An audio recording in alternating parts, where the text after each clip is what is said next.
محمد كما صليت على إبراهيم وعلى آل إبراهيم إنك حميد مجيد اللهم بارك على محمد وعلى آل محمد كما باركت على إبراهيم وعلى آل إبراهيم إنك حميد مجيد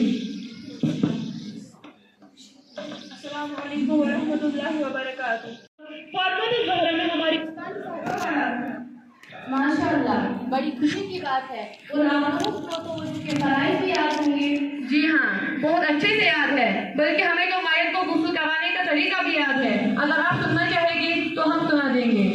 نہیں، یہاں کسی کا انتقال نہیں ہوا ہے، آپ بس مجھے وضو کے لیے وضو کے فرائض بتا دیجیے۔ ٹھیک ہے، سنیے۔ وضو میں 4 فرائض ہے۔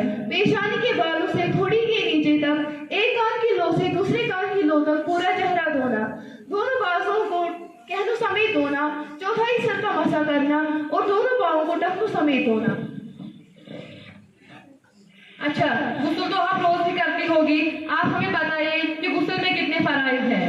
یہ بات تو مجھے اچھی طرح سے پتہ ہے، یہ میں نے اپنے پردادا سے سیکھی ہے۔ بہت خوب، ماشاء اللہ۔ اب آپ بتائیں کہ وہ کون سے فرائض ہیں؟ یہ تو بہت آسان ہے، گرم پانی، ساول دانی، پورے بدن پر پانی چھڑکانی۔ ارے آپ نے تو یہ سارے فرائض غلط کہے ہیں، آپ ہم سے سن لیجئے۔ غسل میں 3 فرائض ہے۔ پہلا، منہ بھر کے کلی کرنا، دوسرا ناک میں نرم پانی پر پانی ڈالنا، تیسرا پورے بدن پر اس طرح پانی ڈالنا کہ ایک بدن کا رہے۔